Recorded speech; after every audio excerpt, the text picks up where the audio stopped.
नमस्कार साथियों, एक बार पुनः बहुत बहुत स्वागत है आपका हमारे YouTube channel Shri Aurobindo IAS पर। जैसा कि देख रहे हैं आप डिस्क्रिप्शन में, ये हमारा इंडियन पॉलिटी के प्रियम्बल का कौन सा पार्ट है? Second part. ठीक है, देखिए आप, मतलब एपिसोड सेकंड है। इसके पहले वाला जो पार्ट मैंने आपको समझाया है वो जनरली कैसे डिस्कशन के फॉर्म में समझाया था। ठीक है, तो उस पार्ट में मैंने जो आपको कंप्लीट कराया है, जो जो चीजें हमने उस पार्ट में करी हैं वो चीजें कौन कौन सी थी, पहले हम थोड़ा सा उसको देखते हैं, देन उसके बाद हम हमारे लेक्चर में आगे बढ़ते हैं। देखिए, पिछले लेक्चर में मैंने जो आपको समझाया था वो जस्ट एन इंट्रोडक्शन था।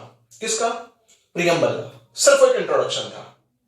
उस इंट्रोडक्शन में प्रियम्बल में जितने भी इंपॉर्टेंट वर्ड्स थे वो सारे वर्ड्स मैंने आपको समझाए थे। उन वर्ड से रिलेटेड एक एक दो जो लाइनें इंपॉर्टेंट थी वो एक दो लाइनें मैंने आपको इंपॉर्टेंटली समझाई थी, है ना। अब अगर हम इसमें आगे बढ़ते हैं तो आगे जब हम इसमें बढ़ेंगे तो अब हम जिन चीजों के बारे में स्टडी करेंगे वो हमारा रहने वाला है कि प्रियम्बल में जो पर्टिकुलर एक एक वर्ड जो दिए हुए हैं, है ना, उन एक एक वर्ड्स का क्या स्पेशली मीनिंग है, उसका क्या स्पेशली जो है उद्देश्य है, क्या ऑब्जेक्टिव्स हैं। और नेक्स्ट इंपॉर्टेंट बात इसमें जो आपको ध्यान रखना है वो ये है कि प्रियम्बल में आपको तीन चीजें बताई थी।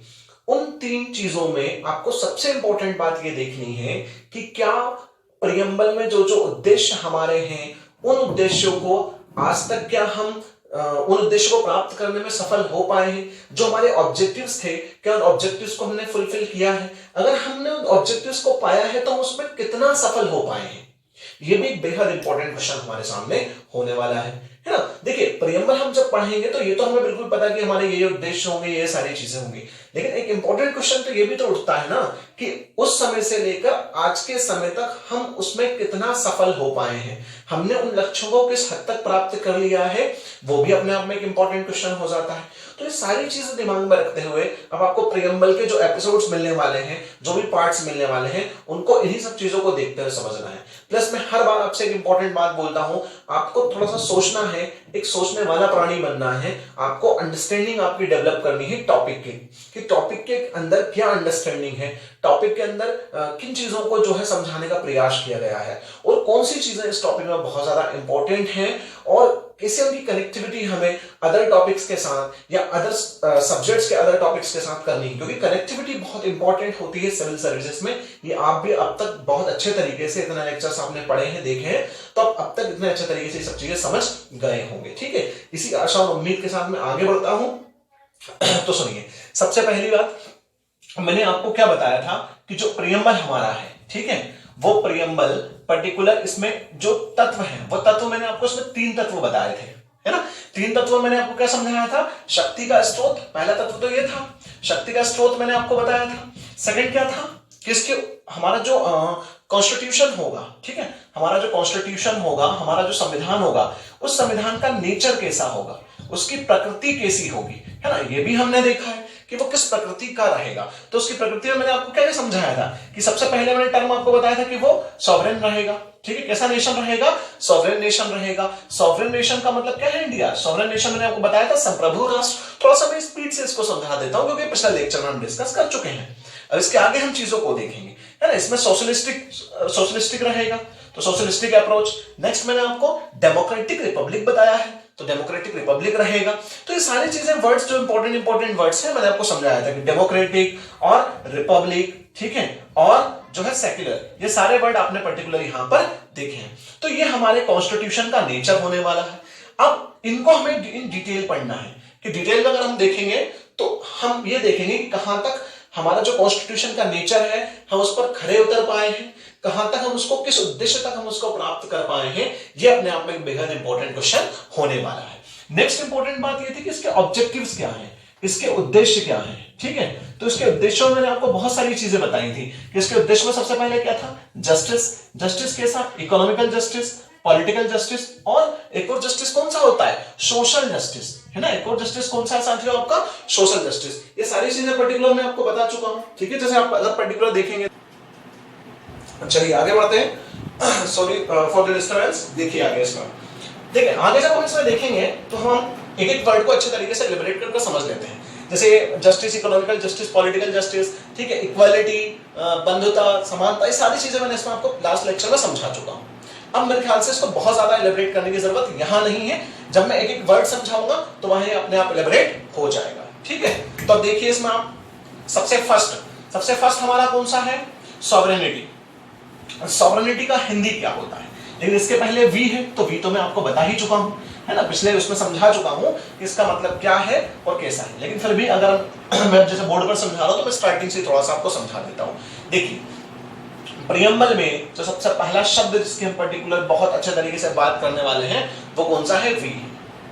ठीक, मतलब हम मतलब को देखिए, हमसे प्रारंभ होता है, कहां से प्रारंभ होता है, हमसे, और हमसे प्रारंभ होकर हम जो लास्ट में प्रतिज्ञा करते हैं कि हम अंगीकृत अधिनियमित करते हैं, वहां पर ये पर्टिकुलर समाप्त होती है क्या, प्रियम्बल। तो आप देखिए कि हम का यहां पर जो बेसिकली मतलब है वो है पीपल ऑफ इंडिया, है ना, किसकी हम बात करेंगे, पीपल ऑफ इंडिया की बात करेंगे, मतलब हम भारत के लोगों की बात करेंगे, है ना, किसकी बात कर रहे हैं यहां पर, भारत के लोग। तो सबसे इंपॉर्टेंट चीज ये है कि जो कॉन्स्टिट्यूशन बना है वो कॉन्स्टिट्यूशन, ठीक है, उसमें जो पावर है उस पावर का सोर्स क्या है, मतलब उसका स्रोत क्या है, वो है भारत की जनता। ठीक है, और जो कॉन्स्टिट्यूशन बना है वो किसके लिए बना है, जनता के लिए बना है। ध्यान रहे, उसका पावर का सोर्स कौन है, वो भी जनता है, और कॉन्स्टिट्यूशन बना किसके लिए है, वो भी जनता के लिए बना है। अब नेक्स्ट इंपॉर्टेंट बात, और वो जो कॉन्स्टिट्यूशन बना है वो जनता की इच्छा से ही बना है। किसकी इच्छा से बना है, जनता की इच्छा से बना है, हम ये मानकर चलते हैं। क्यों, क्योंकि हमारे यहाँ पर जो कंसेप्ट अपनाते हैं वो किसका अपना रहे हैं, डेमोक्रेसी का कंसेप्ट अपना रहे हैं, और इस डेमोक्रेसी के कंसेप्ट में हमने कहीं ना कहीं देखेंगे हम फंडामेंटल राइट्स और डीपीएसपी जैसी चीजें भी जो है आपको भारत के संविधान में देखने के लिए मिलेंगी। तो कहीं ना कहीं अगर हम बात करें तो इस वी का अगर हम अर्थ निकालना चाहें, अगर मैं इसको बहुत ज्यादा इलेबरेट करना चाहूं तो इस पर हम बहुत ज्यादा डिस्कशन कर सकते हैं, पर आपको उतने ज्यादा डिस्कशन की जरूरत बिल्कुल नहीं है। आपको मेन चीज जो ध्यान रखनी है वो यही है कि जनता की इच्छा से बना हुआ संविधान है, जनता के लिए बना हुआ संविधान है, और संविधान की शक्ति का जो स्रोत है वो भी कौन है, वो भी विशेष तौर पर भारत की जनता ही है। Is that clear? I hope आपको इतना क्लियर हो गया होगा। अब इसमें हम आगे बढ़ते हैं, है ना, और कुछ फैक्ट्स भी हैं, वो फैक्ट्स आप ध्यान रखिएगा।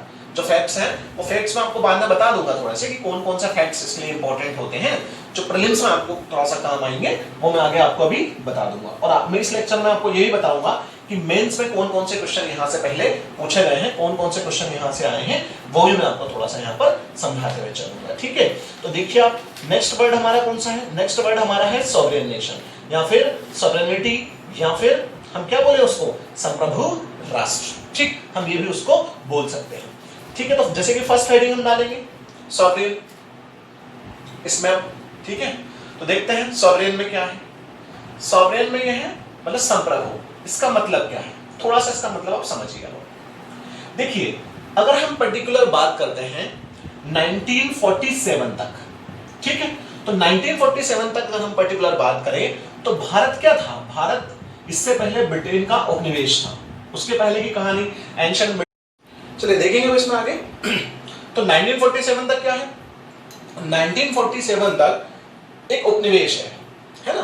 तो उपनिवेशिक शासन काल जो रहा है, मतलब जो ब्रिटिश शासन काल रहा है, अगर मैं उपनिवेशिक शासन काल की बात करूंगा तो मैं कौन से शासन काल की बात करूंगा, ब्रिटिश शासन काल की। ठीक है, तो जो ब्रिटिश रूल रहा था उसके समय सबसे इंपॉर्टेंट बात जो थी वो ये थी कि हमारी कंट्री जो है संप्रभु नहीं थी। मतलब कहने का ये है कि काफी सारे जो अधिकार थे वो किसके पास थे, ब्रिटिशर्स के पास थे। मतलब हमारी विदेश नीति, ठीक है, विदेश नीति तय करने का अधिकार, मतलब कि फॉरेन पॉलिसी बनाने का अधिकार, ठीक, कम्युनिकेशन का अधिकार, मतलब देश में जो दूरसंचार व्यवस्थाएं, जो कम्युनिकेशन की व्यवस्थाएं, उनका अधिकार, है ना, और जो कई सारे ऐसे अधिकार थे जो किसके पास थे, ब्रिटिश शासनकाल के समय ब्रिटिशर्स के पास थे। अब मैं इसको बहुत ज्यादा एलेबरेट नहीं करूंगा क्योंकि आप मॉडर्न हिस्ट्री में पढ़ेंगे, है ना। तो ये सब चीजें उनके हाथ में थी, तो हम संप्रभु नहीं थे। इसका मतलब ये है, संप्रभुता का सीधा सीधा मतलब ये होता है कि कोई भी जो राष्ट्र है उस राष्ट्र के इंटरनल मैटर्स और एक्सटर्नल मैटर्स में किसी भी अदर कंट्री या अदर स्टेट या अदर राष्ट्र, स्टेट से मतलब यहां पर हम राष्ट्र की ही पर्टिकुलर बात करेंगे, उसका इंटरफेयर ना हो, है ना, उसका क्या ना हो, इंटरफेयर ना हो। कैसे, तो सिंपल सी बात है, इसका मतलब क्या है कि हमारी जो कंट्री है हमारी कंट्री अपने जो डिसीजंस हैं वो लेने के लिए स्वतंत्र है, ठीक है। उसे किसके साथ मित्र राष्ट्र बनाना है, किसके साथ क्या संधि करनी है, वो सब निर्णय लेने में वो क्या है, स्वतंत्र है। तो उसको बोलते हैं सॉवरेन नेशन। मतलब किन किन मामलों में स्वतंत्र है थोड़ा सा वो हम देख लेते हैं। तो सारे ही मामलों में स्वतंत्र है। तो इसका जो पर्टिकुलर मतलब है मैं दो भागों में इसको बांटता हूं। एक तो हम बोलते हैं आंतरिक मामले, है ना। एक हम कौन से मामलों की बात करेंगे, आंतरिक मामलों की बात करेंगे। तो एक हमारा कौन से मामले हो गए, आंतरिक मामले, मतलब इंटरनल मैटर्स, है ना। एक हमारा मैटर कौन सा है, इंटरनल मैटर्स। एक जो मैं बात करूंगा मैं कौन सी बात करूंगा, बाह्य मामले, ठीक है। बाह्य मामले, बाह्य मामले से मतलब कौन से मामले हमारे, एक्सटर्नल मैटर्स या एक्सटर्नल इश्यूज, जो भी हम बोलना चाहें, इनकी हम पर्टिकुलर बात करते हैं। तो आंतरिक मामलों की अगर मैं बात करूं, है ना, तो आंतरिक मामले हमारे कौन कौन से, हमारे राजनीतिक मामले, राजनीतिक मैटर्स मतलब पॉलिटिकल मैटर्स, ठीक है। इसकी इंग्लिश आप लिख सकते हैं। इसके अलावा हमारे आर्थिक मैटर्स मतलब इकोनॉमिकल मैटर्स, ठीक। इसके अलावा हमारा सामाजिक मैटर मतलब कि सोशल, ठीक है। और लास्ट वाला जो हमारा धार्मिक या हमारी संस्कृति, हम ये भी बोल सकते हैं धार्मिक या सांस्कृतिक, ऐसा आप लिख सकते हैं। यहां पे लिख लीजिएगा सांस्कृतिक पर्टिकुलर, मतलब कि रिलीजियन से रिलेटेड, ठीक है, और जो है कल्चर से रिलेटेड। ये सारे मुद्दे कौन से हैं, ये आंतरिक हैं, है ना। ये कौन से हैं, आंतरिक हैं। कि हमारी राजनीति कैसी होगी, हमारी अर्थव्यवस्था हम किस तरीके से चलाएंगे, हमारी सोशल स्टेटस और सामाजिक स्थिति क्या होगी, धार्मिक स्थिति क्या होगी, इन सब का अधिकार जो है एक संप्रभु राष्ट्र को होता है। तो हमारा प्रियम्बल क्या बोलता है कि जो हमारा इंडिया है, मैंने पहले बताया कि स्टेट का नेचर कैसा होगा, मतलब कि हम किसकी बात कर रहे हैं यहाँ पर। मैंने जब तत्व बताए थे तो मैंने बताया था कि राज्य व्यवस्था की प्रकृति कैसी होगी, मतलब हमारा देश कैसा होगा। तो इंडिया यहाँ पर कैसा है, इंडिया यहाँ पर संप्रभु है। संप्रभु का मतलब यह है कि इन मामलों में कोई भी जो है इंटरफेयर नहीं कर सकता, ठीक है। मतलब बाहर जो ताकतें हैं, बाहर ताकतें, ठीक है, अदर कंट्री कोई भी हो, वो कोई या कोई व्यक्ति विशेष, ठीक है, कोई भी चाहे क्यों ना हो, वो हमारे इन मामलों में किसी भी तरीके से इंटरफेयर नहीं करेगा। उसे इंटरफेयर करने का राइट नहीं है, क्योंकि हमारा देश कंप्लीटली सॉवरेन नेशन है। हाँ, हमें किसी के सजेशंस की जरूरत पड़ती है, हमें किसी के मान लीजिए सलाह की जरूरत पड़ती है, तो हमारी इच्छा से लेंगे, कोई जबरदस्ती हमें नहीं देगा। जैसे कि आपने सुना होगा 370 के मामले में, जब कश्मीर पर 370 वाले इशू में जब 370 में बहुत सारे प्रावधानों में बदलाव कर दिया गया, तो इस मामले में भारत सरकार ने क्या बोला, ये हमारा आंतरिक मामला है, it is our internal matter, ठीक है। ये हमारा कौन सा मैटर है, इंटरनल मैटर है। इसमें किसी भी देश को किसी भी तरीके से जो है हस्तक्षेप करने का अधिकार यहाँ पर नहीं है। इसका हम बात करते हैं हमारे बाह्य मामले। बाह्य मामलों से मतलब कौन से मामले, बाह्य मामलों में विशेष तौर पर आते हैं वैदेशिक मामले। वैदेशिक मामले मतलब फॉरेन अफेयर्स। अगर मैं यहाँ पर बात करूं तो इसमें कौन से मामले ज्यादातर आएंगे, वो आएंगे फॉरेन अफेयर्स। ये मामले इसमें अधिकांशतः आएंगे। फॉरेन अफेयर्स में क्या हम पर्टिकुलर बात करें, फॉरेन अफेयर्स में अगर मैं बात करूंगा तो तीन चीजें बहुत इंपॉर्टेंट है। हम किसको अपना मित्र बनाएंगे, किससे हम शत्रुता रखेंगे, ठीक है, और किसके साथ हम क्या संधि करेंगे। Is that clear? ये भी हमारी कंट्री खुद तय करेगी। इसमें हमारे ऊपर कोई फोर्स नहीं डाल सकता, कोई दबाव नहीं डाल सकता। Is that clear? तो आंतरिक मामले और बाह्य मामले, इन दोनों मामलों में निर्णय लेने का जो अधिकार है वो भारत के संविधान के तहत, और भारत जो संविधान जो बना है उसके तहत हमारी पार्लियामेंट, हमारी सरकार और हमारे देश के जो लोग हैं उनके अनुसार जो है सारी चीजें चलेंगी। उसमें किसी अन्य शक्ति का, अन्य किसी भी पावर का कोई भी किसी भी तरीके का इंटरफेयर नहीं रहेगा। अब एक इंपॉर्टेंट क्वेश्चन यहां पर उठता है। कई सारे लोग ये बोलते हैं कि जो कॉमनवेल्थ नेशंस हैं, है ना, कॉमनवेल्थ नेशंस मतलब बहुत सारे लोग ऐसा बोल सकते हैं कि कॉमनवेल्थ नेशन जो हैं मतलब जो राष्ट्रकुल देश हैं, उन राष्ट्रकुल देशों में फिर भारत क्यों है, क्योंकि वो तो उपनिवेशिक राष्ट्र है। मतलब हम कहने का मतलब यहाँ पर यह है कि हम पूरी तरह आजाद हैं। जब हम पूरी तरह आजाद हैं तो उसमें शामिल क्यों हैं, तो मैं उसका भी थोड़ा सा बता देता हूँ, है ना। एक मैं यहाँ पर अगर हम बोलूं तो हम कौन से राष्ट्र में शामिल हैं, हम कॉमनवेल्थ नेशंस में है ना। कौन से नेशंस में है, कॉमनवेल्थ नेशंस में भारत हिस्सा है। और कॉमनवेल्थ नेशंस कौन से हैं, वे राष्ट्र जो कभी ब्रिटिश उपनिवेश रहे थे, ध्यान रहे, वे राष्ट्र जो कभी क्या रहे थे, ब्रिटिश उपनिवेश रहे थे, मतलब कि ब्रिटेन की कॉलोनी रहे थे, ठीक है। ब्रिटेन की कॉलोनी जो रहे थे, ब्रिटेन की जो कॉलोनीज थी, उन कॉलोनीज को एक साथ आज की डेट में कॉमनवेल्थ नेशंस कहा जाता है, जो जो उसमें शामिल है। देखिए क्या हुआ, जब ब्रिटेन की कॉलोनीज आजाद हुई, जब आजाद कॉलोनीज हुई तो ब्रिटेन ने क्या बोला कि हम आपस में अपना संबंध फिर भी बनाकर रखेंगे, एक रिलेशनशिप बना के रखेंगे, ठीक है। और ये रिलेशनशिप कल्चर के लिए, ठीक है, और ट्रेड के लिए, मतलब व्यापार के लिए, इन सब चीजों के लिए हम एक दूसरे से जुड़कर रहेंगे, है ना। तो हम उससे एक जो दूसरे से जुड़कर रहेंगे तो हमारे संबंध आगे तक बने रहेंगे। अब कई सारे लोग क्रिटिक्स इस पर करते हैं, जब भी कॉमनवेल्थ की बात होगी तो उसमें लेक्चर में आप समझेंगे, लेकिन मैं थोड़ा सा बता दूं, बहुत सारे लोग इसकी आलोचना करते हैं कि तो ब्रिटेन की अपनी सोची समझी प्लानिंग थी ताकि वो इन देशों से उसके इतने संबंध खराब ना हो, और जो उसका ट्रेड चल रहा था वो ट्रेड आसानी से चलता रहे, सारी चीजें।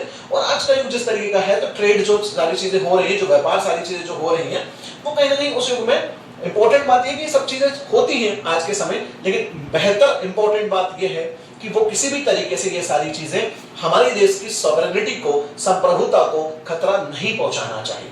और ऐसा है, बिल्कुल है कि खतरा नहीं पहुंचाती है। कैसे? कॉमनवेल्थ नेशन की सदस्यता, मतलब मेंबरशिप जब आजादी के बाद भारत ने स्वीकार की, ठीक है, मेंबरशिप को भारत ने एक्सेप्ट किया, तो उसने किस बेस पर एक्सेप्ट किया है? उसने इस बेस पर एक्सेप्ट किया है कि हमारी मजबूरी नहीं है इसका हिस्सा बनना। ध्यान रहे, भारत ने क्या बोला कि इसका हिस्सा बनना हमारी मजबूरी नहीं है, हम किसी मजबूरी में या किसी भी दबाव की वजह से इसका हिस्सा नहीं बने हैं, हम इसका हिस्सा हमारी इच्छा से बने हैं, ठीक है, इच्छा से बने हैं इसका हिस्सा हम, मतलब हमारी इच्छा है तो हम इसका हिस्सा। और दूसरी इंपॉर्टेंट चीज क्या है कि जो कॉमनवेल्थ नेशन का जो अध्यक्ष होता है, वो अध्यक्ष कौन होता है? ब्रिटेन से होता है, ठीक है, ब्रिटेन क्राउन। तो ब्रिटेन का जो क्राउन इसका अध्यक्ष होता है, उसको भारत सिंबॉलिक मानता है। सिंबॉलिक से मतलब उसको एक सिंबल का हिंदी में क्या बोल सकता हूं, आप ध्यान रखिएगा, मतलब जिसके एक प्रतीक के तौर पर मानता है। प्रतीकात्मक में अगर बोलना चाहूं तो मैं बोल सकता हूं कि प्रतीकात्मक मानता है, मतलब वो प्रतीक के तौर पर है। उसकी किसी तरीके की चीजों का जो है हम ये कह सकते हैं आदेश या कोई हुक्म भारत पर नहीं चलेगा, भारत ऐसा मानता है। और मानता क्या है ही ऐसा। तो देखिए, इसका हिस्सा भारत होने के बावजूद भी भारत कैसा राष्ट्र है? संप्रभु राष्ट्र है, मतलब वो किसी दबाव में इसके साथ नहीं है, वो अपनी इच्छा से इसके साथ में है। Is that clear? आई बात समझ में? तो ऐसे जितनी भी सारी चीजें उन्हें भारत अपनी इच्छा से है, इसलिए इंडिया कैसी कंट्री है? संप्रभु कंट्री है, संप्रभु राष्ट्र है। इसका मतलब ये है। Is that clear? मेरे ख्याल से आपको इतनी बात समझ में आई होगी। अब हम आगे बढ़ते हैं इसी में। जो सेकंड वर्ड है सॉवरेन के बाद, हम जिस वर्ड पर विशेष तौर पर चर्चा करेंगे वो कौन सा वर्ड है? वो है Samajwadi. Very very important term, ठीक। इस पे तो एक अलग ही लेक्चर लगेगा आपका, जब आपको हिस्ट्री पढ़ाई जा रही है, उस हिस्ट्री में जब भी ये वर्ड जो आगे आएगा और जब इसमें जो चीजें होंगी, इकोनॉमी में भी आपको ये वर्ड आपको देखने के लिए मिलेगा, तो यहाँ पर मैं बहुत ज्यादा इसको ये कह लीजिए कि उन सब्जेक्ट्स की तरफ ना ले जाते हुए जितना जितना यहाँ काम का है उतना ही आपको यहाँ पर समझाने का प्रयास करूंगा। तो सेकंड क्या है? समाजवादी। मतलब कि हमारे कॉन्स्टिट्यूशन का और हमारे देश की प्रकृति, मतलब जो उसका नेचर है, उसका नेचर कैसा है? समाजवादी है, मतलब सोशलिस्ट है, ठीक है, सोशलिस्टिक है। मतलब कैसा है? सबसे बड़ी बात ये, सोशलिस्टिक का मतलब क्या है? तो देखिए, पहली बात तो ये है कि ये हमारे प्रियम्बल में था नहीं, प्रारंभ में हमारे प्रियम्बल में नहीं था, प्रियम्बल में नहीं था, है ना। पर ये वर्ड हमारे प्रियम्बल में कब आया? इस वर्ड को हमारे प्रियम्बल में जोड़ा गया है 1976 में, ठीक है। कौन सा constitution amendment? 42nd constitutional amendment. कौन सा अमेंडमेंट? 42nd कॉन्स्टिट्यूशनल अमेंडमेंट, मतलब कि 42वां संविधान संशोधन। जो 42वां संविधान संशोधन किया गया, उस 42वें संविधान संशोधन के माध्यम से इस शब्द को जो है, मतलब जो सोशलिस्टिक वर्ड जो है, उसे हमारे संविधान में जोड़ा गया। देखिए, 42वें संविधान संशोधन के माध्यम से 3 वर्ड जोड़े गए हैं। एक तो समाजवादी, ठीक है, एक पंथ निरपेक्षता, है ना, और एक अखंडता। अब आप एक बात बताइए मुझे, अगर मैं यहां से क्वेश्चन आपसे करना चाहूं थोड़ा सा, तो वो क्वेश्चन क्या हो सकता है कि जब जो वर्ड जोड़ा, क्या तभी भारत में समाजवादी विचारधारा आई? क्या इससे पहले भारत में समाजवादी विचारधारा नहीं थी? ऐसा बिल्कुल नहीं है। भारत में समाजवाद की विचारधारा इसके पहले से चल रही थी। क्यों? क्योंकि भारत ने जो है जिस मिक्स्ड इकोनॉमी का कंसेप्ट अपनाया था, मतलब उस मिक्स्ड इकोनॉमी के कंसेप्ट में अगर आप देखेंगे, मतलब कि जो मिश्रित अर्थव्यवस्था के कंसेप्ट में आप देखेंगे, तो उस मिश्रित अर्थव्यवस्था के कंसेप्ट में भारत ने जो है ना तो पूरा पूंजीवाद को फॉलो किया, ना पूर्ण तरीके से समाजवाद को फॉलो किया। भारत ने फॉलो किसको किया? भारत ने मिश्रित अर्थव्यवस्था की बात बता रहा हूं मैं। अर्थव्यवस्था में भारत ने मिश्रित अर्थव्यवस्था को फॉलो किया। ठीक है, मतलब हमारे यहाँ थोड़ा सा अगर हम देखें तो बाजारवाद भी है और सरकार का कुछ चीजों में हस्तक्षेप भी। मतलब हमारे यहाँ पर दोनों चीजें मिलेंगी। हमारे यहाँ पर आपको सरकारी उपक्रम भी देखने के लिए मिलेंगे और प्राइवेट उपक्रम भी देखने के लिए मिलेंगे। और जो आज के समय में सरकार निजीकरण कर रही है वो सारी चीजें, उसको एक अलग मुद्दा है, उस पर हम कभी मतलब है इसी से रिलेटेड, लेकिन कहीं नहीं उस पर बाद में बड़ी डिबेट करने के मूड में है और वो डिबेट आपके सामने जल्दी ही आएगी। ठीक, कुछ टॉपिक्स मैंने पिछले लेक्चर में अनाउंस किया था कि कुछ टॉपिक्स पर डिबेट्स हमारे जो है टीम मेंबर्स उस पर काम कर रहे हैं, तो उनकी जो डिबेट्स आपके सामने जल्दी ही आएंगी, तो आप वहां उसको समझिए। लेकिन ये बेसिक चीजें हैं जिनकी जानकारी आपको होनी चाहिए। अब मैंने इतनी बातें तो बता दी, इन सबसे पहला क्वेश्चन तो ये कि समाजवाद का मतलब क्या है, समाजवाद है क्या, हम वो भी तो देखें। तो बेसिकली देखिए, जो नॉर्मल बात है इसकी पर्टिकुलर कोई एक डेफिनेशन में नहीं दे सकता, लेकिन जो मेन डेफिनेशन है, जो मतलब मेन इसका मतलब जो है वो हम मैं बता दूंगा। क्योंकि समाजवाद एक विचारधारा है, किसकी तरह काम करता है? विचारधारा की तरह काम करता है। ठीक है, ये विचारधारा है। और ऐसा इंपॉर्टेंट बात इसमें ये है कि ये जो विचारधारा है, इस विचारधारा का जो जन्म हुआ है, इस विचारधारा का जन्म जो कैपिटलिज्म है, ठीक है, जो कैपिटलिज्म मतलब पूंजीवाद, और पूंजीवाद का जन्म कहां? यूरोपियन नेशंस में। ठीक है, यूरोपियन नेशंस जो रहे हैं, उन यूरोपियन नेशंस में कौन से? Western Nations. ठीक है, मैं पर्टिकुलर बात करूं तो वेस्टर्न यूरोपियन नेशंस में जब इंडस्ट्रियलाइजेशन हुआ, ठीक है, क्या हुआ?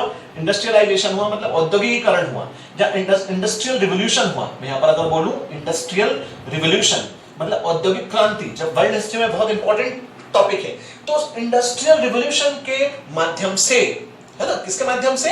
इंडस्ट्रियल रिवॉल्यूशन के माध्यम से समाज में एक वर्ग का उदय हुआ, वो है कैपिटल वर्ग या कैपिटल क्लास, मतलब पूंजीपति वर्ग। और इसी के हाथ में अधिकांशतः अधिकार उस समय रहते थे, किसके? व्यापार वगैरह के, और कंपनी के सारे अधिकार इन लोगों के पास में रहते थे। तो कहीं ना कहीं ये लोगों का बहुत ज्यादा एक्सप्लॉइटेशन करते थे, शोषण भी होता था, मतलब शोषण और शोषक वाली परंपरा। ठीक है, और शोषित, दो वर्ड बेहद इंपॉर्टेंट है, शोषक और शोषित। वो जिसका शोषण हो रहा है शोषित, और जो शोषण कर रहा है वो शोषक। ये जब चीजें समाज में उत्पन्न हुई, ये जब सोसाइटी में उत्पन्न हुई, तो इस कैपिटलिज्म पूंजीवाद की कई सारी कमियां समाज में प्राप्त आई। ठीक, इज दैट क्लियर? मैं को एक इंपॉर्टेंट बात यहां पर बता दूं, जितने भी वाद हैं, समाजवाद, पूंजीवाद, साम्यवाद, ठीक है, फांसीवाद, इन सारे वादों पर आप एक सेपरेट पूरा सीरीज देखने के लिए आपको मिलेगी, है ना। लेकिन फिर भी यहां पर मैं कोशिश कर रहा हूं कि आपको इससे जुड़ी हुई मेन चीज समझ में आए। तो जब पूंजीवाद की वजह से शोषण बहुत ज्यादा बढ़ गया, जब एक्सप्लॉइटेशन बहुत ज्यादा बढ़ गया, तो एक नई विचारधारा का जन्म हुआ, है ना। एक नई किसका जन्म हुआ? विचारधारा का जन्म हुआ। उस नई विचारधारा के अनुसार क्या बातें बोली गई कि देखो, समाजवाद, इसमें दो चीजें इंपॉर्टेंट है, एक तो स्टेट और एक पीपल। मतलब यहां पर कहने का मतलब यह है कि जो उपक्रम होते हैं और जो भी रिसोर्सेस होते हैं, उन रिसोर्सेस पर या तो लोगों का अधिकार हो या फिर स्टेट का अधिकार हो। और वो स्टेट का अगर अधिकार है तो लोगों को उचित सुविधाएं मुहैया कराए, है ना। तो दो बातें यहां पर हैं, या तो उपक्रम और रिसोर्सेस पर इन दोनों का अधिकार जो है होना चाहिए, किसी व्यक्ति विशेष का अधिकार ना हो। मतलब जो आजकल एक व्यक्ति का अधिकार होता है ना, वो मेनली बहुत सारी चीजों पर, उसमें कोई व्यक्ति का अधिकार ना हो, मतलब व्यक्तिवाद की परंपरा ना हो। क्यों? क्योंकि पूंजीवाद में क्या था? पूंजीवाद में कैपिटल क्लास जैसे जैसे बनती गई, वैसे वैसे क्या हुआ, कुछ कैपिटलिस्ट लोग उभर कर आए और उन लोगों ने क्या किया, जो निम्न वर्ग थे उनका शोषण करना प्रारंभ कर दिया। तो शोषण के अगेंस्ट ये विचारधारा आई कि पूंजीवाद बहुत ही जो है शोषण करने में लगा हुआ है, एक्सप्लॉइटेशन करने में लगा हुआ है, इसलिए जरूरी है कि इन उपक्रमों से रिसोर्सेज पर लोगों का और स्टेट का अधिकार हो और राज्य का भी सीधा सीधा हस्तक्षेप उसमें हो, ताकि लोगों को कहीं ना कहीं इक्वालिटी मिल सके। वेरी वेरी इंपॉर्टेंट, क्या आ सके? समानता। मतलब समाजवाद का मुख्य उद्देश्य क्या था? इक्वालिटी लेकर आना, समानता लेकर आना। Is that clear? लेकिन अब वो किस हद तक पूरा हुआ है, जब ये हो जाएगा लास्ट में पूरा प्रियम्बल के जितने भी एपिसोड्स मेरे होंगे, उनके बाद मैं लास्ट में आपको समझाऊंगा कि इंडिया में किस हद तक जो है हमने समाजवाद को फॉलो करके चीजें पा ली हैं, पूरी दुनिया में समाजवादी परंपराएं जहां जहां पर है, समाजवादी विचारधारा जहां जहां पर है, वहां क्या कमियां हैं, ठीक है, किस तरीके से उन्होंने अपने आप को उस माहौल में ढाला था और किस तरीके से वो उसको उनके लक्ष्यों को पा पाए हैं, नहीं पा पाए हैं, और अगर वो लक्ष्यों को आने वाले समय पर पाएंगे तो उनको क्या कम से कम उस चीज के लिए करना होगा और किन किन कमियों क्यों है और कौन सी कमियां हैं जिनमें सुधार करने की जरूरत है, इन सब मुद्दों पर भी हम पर्टिकुलर बात करेंगे। तो देखिए, समाजवाद में एक इंपॉर्टेंट बात है इक्वालिटी। अब स्टेट का सीधा सीधा हस्तक्षेप हो। अब हम बात करते हैं भारत की, है ना। अगर मैं बोलूं तो समाजवाद का सिंबल से एक और अब मैं समझा दूं भारत में बात करने से पहले कि समाजवाद कैपिटलिज्म जो है उसके अगेंस्ट उभरी हुई एक विचारधारा है, जिसमें जो है कहीं ना कहीं इक्वालिटी की बात होती है और स्पेशली इकोनॉमिकल इक्वालिटी की बात उस समय होती है। लेकिन आज के समय में तीनों तरह की इक्वालिटी की बात हम यहाँ पर कर सकते हैं। और तीनों तरह की इक्वालिटी कौन सी? सोशल इक्वालिटी, पॉलिटिकल इक्वालिटी और इकोनॉमिकल इक्वालिटी। ठीक है, ये तो हमारा उद्देश्य भी है। अब देखिए, समाजवाद का हमारा जो विशेष उद्देश्य विश्व में है, वो विशेष उद्देश्य कौन सा है जो हमारे कॉन्स्टिट्यूशन में भी है? जस्टिस हम देंगे उस जस्टिस में हम, लेकिन इक्वालिटी की मैं बात कर लूं यहां पर थोड़ा सा। ठीक है, जब मैं जस्टिस की बात करूं तो न्याय भी किन मामलों में मिलना चाहिए, इक्वालिटी किन मामलों में होना चाहिए। तो इक्वालिटी मेन जो मामले हैं और जो न्याय है वो भी इन तीनों मामलों में ही, कि इकोनॉमिकल इक्वालिटी, पॉलिटिकल इक्वालिटी और सोशल इक्वालिटी। अब ये वर्ड सुनकर आप पक जाएंगे, लेकिन बार बार यही वर्ड्स आएंगे, मैं कर क्या सकता हूं उसमें। ठीक है, तो इकोनॉमिकल इक्वालिटी अब हम कैसे इसको लेकर आए? अब ऐसा तो नहीं कर सकते कि सीधे सीधे अगर किसी व्यक्ति के पास 500 एकड़ जमीन है, ठीक है, उसकी जमीन स्टेट छीन ले, ठीक है, और उसके आसपास रहने वाले 10 लोग हैं, उन 10 लोगों में वो जो है उस जमीन को 50-50 एकड़ के हिसाब से बांट दे। ये भारत में परंपरा नहीं है। आई बात समझ में? ये परंपरा भारत में नहीं है, चूंकि भारत में भारत ने सोशलिज्म वाली अप्रोच तो रखी है, भारत ने समाजवाद को फॉलो तो किया है, लेकिन भारत का समाजवाद कैसा है? अगर हम यहाँ पर बात करें तो भारत का समाजवाद कैसा रहेगा, ध्यान रखिए, तो थोड़ा शॉर्ट में समझा रहा हूं, लेकिन आपको समझ में आनी चाहिए चीजें। भारत के समाजवाद में कार्ल मार्क्स बेहद फेमस नाम आप सुनेंगे, समाजवाद के प्रवर्तक, जिन्होंने कहीं ना कहीं वैज्ञानिक समाजवाद को जो है दुनिया के सामने रखा है। ठीक है, तो कार्ल मार्क्स और महात्मा गांधी, कार्ल मार्क्स और कौन? महात्मा गांधी, इन दोनों का हमारे यहाँ पर मिक्सचर समाजवाद है। इन दोनों का समाजवाद हमारे यहाँ पर मिलाकर जो है समाजवाद हमारे यहाँ पर है, और हम कह सकते हैं कि भारतीय समाजवाद कहीं भी गांधीवाद की तरफ झुका हुआ है। किसकी तरफ झुका हुआ है? गांधीवाद की तरफ झुका हुआ है। Is that clear? मतलब इक्वालिटी तो गांधी जी भी चाहते थे। आप सोचेंगे क्या इंपॉर्टेंट बात है। अब गांधीवाद क्या है, थोड़ा सा वो हमें समझना पड़ेगा यहाँ पर। तो गांधीवाद ये है कि गांधी जी भी इक्वालिटी तो चाहते थे, लेकिन इक्वालिटी तानाशाही तरीके से नहीं, डेमोक्रेटिक तरीके से। और उसी को आगे किसने बढ़ाया परंपरा को? जवाहरलाल नेहरू ने। ठीक, इसलिए समाजवादी परंपरा में हमारे यहाँ पर क्या बोलते हैं हम, कि हमारे यहाँ पर डेमोक्रेटिक सोशलिज्म है। कौन सा सोशलिज्म है?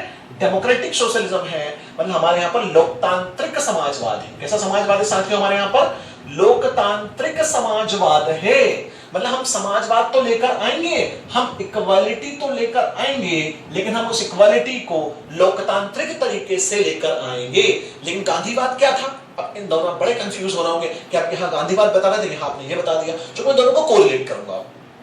गांधीवाद ये था कि हम सत्य, अहिंसा, शांति, ठीक है, इन सब मूल्यों को ध्यान में रखकर जो है कहीं ना कहीं इक्वालिटी लाने का प्रयास करेंगे। और गांधी जी का मानना था कि सोशल इक्वालिटी बहुत ज्यादा इंपॉर्टेंट है। ठीक है, सोशल इक्वालिटी बहुत ही ज्यादा जरूरी है किसी सोसाइटी में। मतलब निम्न जातियां, उच्च जातियां, जो भेदभाव है खत्म हो, और अगर ये भेदभाव खत्म होगा और जब सोशल इक्वालिटी आएगी तो सोशल डेवलपमेंट होगा। ठीक है, और जैसे ही सोशल डेवलपमेंट होगा उसके साथ साथ इकोनॉमिकल डेवलपमेंट भी धीरे धीरे स्टार्ट होगा। लेकिन किसी भी तरह के डेवलपमेंट में गांधी जी का मानना था कि इन सब चीजों का ध्यान रखा जाना चाहिए, है ना। तो डेमोक्रेटिक सोशलिज्म, ये नेहरू का जवाहरलाल नेहरू, तो इनका कंसेप्ट क्या है? गांधीवाद को ही नेहरू ने थोड़ा सा और आगे बढ़ा दिया है। इन्होंने बोला वही कि इक्वालिटी हम लाएंगे, बिल्कुल इक्वालिटी हम लाएंगे, और हम इन मूल्यों को भी ध्यान में रखेंगे। लेकिन इन मूल्यों के लिए हम क्या, हम लोकतांत्रिक, मतलब हमारे संविधान के अनुसार, अकॉर्डिंग टू कॉन्स्टिट्यूशन, ठीक है, अकॉर्डिंग टू कॉन्स्टिट्यूशन, संविधान के अनुसार, है ना, मतलब कि हम लोगों के मौलिक अधिकारों का उल्लंघन नहीं करेंगे। मतलब लोगों के जो फंडामेंटल राइट्स हैं, ठीक है, उन फंडामेंटल राइट्स का उल्लंघन हम नहीं करेंगे, फंडामेंटल राइट्स को ध्यान में रखेंगे, प्लस डीपीएसपीस जो है उनको भी हम ध्यान में रखेंगे। Is that clear? लेकिन कई बार मौलिक अधिकार और डीपीएसपी में आपको थोड़ा सा एक विरोधाभास देखने के लिए मिल सकता है कई जगहों पर, तो आगे पढ़ाऊंगा भी मैं, है ना। तो डीपीएसपी में क्या है? वेलफेयर स्टेट की स्थापना। इसका उद्देश्य यही है, वेलफेयर स्टेट की स्थापना या वेलफेयर स्टेट का एस्टेब्लिशमेंट। तो हम इन सब चीजों के लिए काम तो करेंगे, लेकिन संविधान के अनुसार काम करेंगे और लोगों के मौलिक अधिकारों का उल्लंघन हम नहीं करेंगे। क्यों? क्योंकि हमारे यहाँ पर डेमोक्रेटिक सोशलिज्म है, लोकतांत्रिक समाजवाद है कि हम समाजवाद लेकर आएंगे, लेकिन हम लोकतांत्रिक तरीके से समाजवाद लेकर आएंगे। और इसका शानदार आपको जो है मैं पेश करूंगा एक इंपॉर्टेंट बात, वो कौन सी होगी? केशवानंद भारती वाला केस, जो मेरे अगले लेक्चर में आएगा। ठीक है, केशवानंद भारती केस जो है वो आपको यहाँ पर बिल्कुल समझाऊंगा, उसका रेफरेंस मैं यहाँ पर दूंगा। ठीक है, तो जब आपको समझ में आएगा कि किस तरीके से हम डेमोक्रेसी को ध्यान में रखकर सोशलिज्म की तरफ बढ़ते हैं। लेकिन आपको यहाँ पर एक इंपॉर्टेंट चीज क्लियर हो गई होगी कि हमारे यहाँ लोकतांत्रिक समाजवाद है। दुनिया में अलग अलग जगहों पर समाजवाद में क्या था, जैसे अगर हम पर्टिकुलर बात करें रशिया की, ठीक है, मतलब उस समय यूएसएसआर, तो यूएसएसआर की हम पर्टिकुलर बात करें, हम चाइना की पर्टिकुलर बात करें, तो इन कंट्रीज में क्या है? इन कंट्रीज में ये है कि इन कंट्रीज में लोगों के मौलिक अधिकार, फंडामेंटल राइट्स का कई बार दमन किया जाता है। किस चीज के लिए? इक्वालिटी लाने के लिए। हम वो हमारे यहाँ पर नहीं करेंगे, क्योंकि हमारे लोकतांत्रिक मूल्य अलग हैं। ये डेमोक्रेसी को कम ही फॉलो करते हैं, लेकिन हम लोकतांत्रिक मूल्यों को फॉलो करते हैं, हम डेमोक्रेटिक वैल्यूज को फॉलो करते हैं। और अगर हम डेमोक्रेटिक वैल्यूज को फॉलो कर रहे हैं तो समाजवाद को भी जब आगे बढ़ाएंगे तो कहीं ना कहीं हम हमारे डेमोक्रेटिक वैल्यूज का जो है बहुत ज्यादा ध्यान रखेंगे। ठीक है, मतलब जो हमारी डेमोक्रेटिक वैल्यूज हैं, डेमोक्रेटिक वैल्यूज को ध्यान में रखते हुए ही हम चीजों को जो है आगे यहाँ पर बढ़ाएंगे। Is that clear? आप देखिए हमारे समाजवाद के मेन उद्देश्य क्या है, वो थोड़ा सा और आपको समझा देता हूं। हमारे समाजवाद के वही मेन उद्देश्य क्या होंगे? वंचित वर्गों का भला हो, ठीक है, वंचित वर्गों को उनका हक मिले। आप नोट कर लीजिएगा, जो भी वंचित वर्ग है, लोअर क्लास वगैरह जो है, उनको उनका हक मिले। ठीक है, और उसके साथ साथ जो जितने भी निम्न जातियां हैं, पिछड़ी जातियां हैं, उन सबको सोशल जस्टिस भी कहीं ना कहीं मिले। मतलब वो इक्वालिटी वाला जो कंसेप्ट है वही हम हमारे यहाँ लेकर आना चाहते हैं। इसी क्रम में हम पर्टिकुलर बात करते हैं, उसी समय जो है एक अच्छी योजनाओं के लिए योजना आयोग बना सरकार को परामर्श देने के लिए। आज वो कौन सा आयोग है? नीति आयोग है। ठीक, कि सरकार की नीतियां कैसी हो, वेलफेयर स्टेट कैसे बने, किस टाइप की चीजें हो, उन सब चीजों में सजेशन कहीं ना कहीं हमें देता है, सरकार को सजेशंस देता है। तो मेरे ख्याल से सोशलिज्म में आपको इतना समझ में आया होगा। ठीक है, कि मेन जो बात मैंने सोशलिज्म समझाने का आपको प्रयास किया है, वो मेन बातें आपको समझ में आई होंगी। हालांकि व्यवहारिक तौर पर कंप्लीटली सोशलिज्म हमारे यहाँ आ गया हो ऐसा बिल्कुल भी जरूरी अभी नहीं मैं कह सकता, क्योंकि ऐसा अभी नहीं हुआ है। बिल्कुल मैं ये नहीं कहूंगा कि हमारे यहाँ कंप्लीट इक्वालिटी आ चुकी है, हमारे यहाँ पर बिल्कुल अभी कंप्लीट इक्वालिटी नहीं आई है। और कंप्लीट इक्वालिटी आना इतना आसान भी नहीं, क्योंकि कुछ चीजें व्यवहार में जो है इतनी संभव नहीं है, प्रैक्टिकली इतनी संभव नहीं है। तो वो कहीं ना कहीं थोड़ा सा जो है जो चीजें चल रही हैं उनके अनुसार आपको उन चीजों के बारे में सोचना पड़ेगा। Is that clear? तो आपको सोशलिस्टिक अप्रोच इतनी समझ में आई होगी। इसके बारे में और भी चर्चा आगे होगी जब मैं आपको केशवानंद भारती केस पढ़ाऊंगा। बहुत फेमस है, बहुत मजा आने वाला है इसको पढ़ने में आपको, और यहाँ से बहुत सारे जो कंसेप्ट्स हैं वो भी आपके क्लियर होने वाले हैं। Is that clear? तो थोड़ा सा आज के 2 वर्ड्स जो हैं वो मैंने आपको कहीं ना कहीं एक थोड़ा एक बेसिक अप्रोच के साथ समझाने की कोशिश की है, और मुझे उम्मीद है समझ में आया भी होगा। और सोशलिज्म की पूरी डिटेल जो बहुत एक लंबा लेक्चर मिलेगा, वो हमारी जो सीरीज अगली आएगी समाजवाद, पूंजीवाद, ठीक है, और फासीवाद वगैरह की, उस सीरीज में आपको पूरा जो है वर्ल्ड हिस्ट्री से इसका कनेक्शन, इंडिया से इसका पूरा कनेक्शन, कैसे इसका ओरिजिन हुआ, ये सारी चीजें वहां पर सीखने के लिए मिल जाएंगी। ठीक, अब मैं कुछ फैक्ट्स की बात कर लेता हूं। प्रियम्बल में मैंने कुछ फैक्ट्स आपको नहीं बताए हैं, तो प्रियम्बल के कुछ फैक्ट्स की बात करूं तो प्रियम्बल के फैक्ट की मैं पहली बात करूं तो जो उद्देश्य प्रस्ताव नेहरू जी ने हमारी संविधान सभा में रखा था, कुछ फैक्ट्स बता रहा हूं। उस उद्देश्य प्रस्ताव को रखा गया था कब? अगर आपने पढ़ा हो, मेरा इसके पहले वाला लेक्चर देखा हो तो उससे पहले वाला कॉन्स्टिट्यूट असेंबली वाला 13 दिसंबर 1946, और संविधान सभा ने इसे स्वीकार कब किया?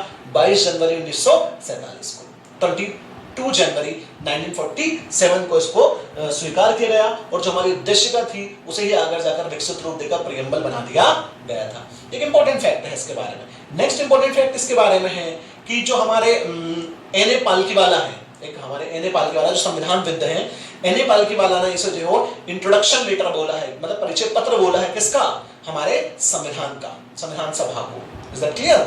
और 42वें संविधान संशोधन द्वारा इसमें कौन कौन सी चीजें शामिल करी गई हैं वो मैं आपको बता चुका हूं। ठीक, और संविधान की जो संविधान का जो लिया गया, संविधान में जो प्रियम्बल लिया गया वो कहां से? अमेरिका के संविधान से। और जो इसकी भाषा है, इसकी भाषा पर ऑस्ट्रेलियाई प्रियम्बल की भाषा का प्रभाव देखने के लिए हमें मिलता है। ठीक, अब मैं कुछ क्वेश्चंस बता दूं जो एमपीपीएससी मेंस में कहीं ना कहीं प्रियम्बल से आए हैं। पहला क्वेश्चन ये आया कि भारतीय संविधान की प्रस्तावना में निहित किन्हीं 3 मूलभूत मान्यताओं को लिखिए। मतलब 3 मूलभूत जो मेन मान्यताएं हैं, 3 जो मेन वैल्यूज हैं, उन वैल्यूज के बारे में लिखना था आपको 3 नंबर में।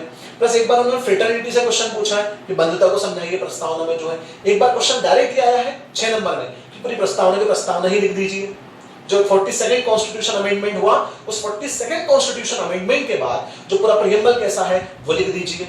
डायरेक्टली क्वेश्चन भी आया है और कई क्वेश्चन जो है प्रियम्बल से रिलेटेड जो है एग्जामिनेशन में पूछे गए हैं। तो जैसे जैसे मैं आगे बढ़ता जाऊंगा इस टॉपिक में, जैसे जैसे मेरे पार्ट आते चले जाएंगे, वैसे वैसे उनसे जो जो क्वेश्चंस आए हैं वो बताते हुए चलूंगा। और प्रियम्बल की पूरी सीरीज के बाद मैं आपको इससे रिलेटेड क्वेश्चंस की आंसर राइटिंग, ठीक है, और इससे रिलेटेड जो आज बार बार बोल रहा हूं, इससे रिलेटेड आज के समय में जो कितना रिलेवेंट है, कितना उपयोगी है और हम अपने लक्ष्यों को कितने किस हद तक हमने पूरा किया है, उन सब मुद्दों पर मैं एक आपसे पर्टिकुलर बात भी करूंगा ताकि आपकी और अच्छी अंडरस्टैंडिंग जो है इस टॉपिक पर डेवलप हो जाए। ठीक, मैं छोटे छोटे पार्ट्स में इसको बना रहा हूं ताकि आपको चीजें अच्छे से समझ में आए। आई होप आप चीजों को अच्छे से एंजॉय कर रहे हैं और समझ भी रहे होंगे और साथ में नोट्स भी पर्टिकुलर बना रहे होंगे। ठीक है, बने रहिए आप साथ में और नोट्स बनाते हुए चलिए अच्छे से और निरंतर पढ़ते रहिए। Thank you so much, have a nice day.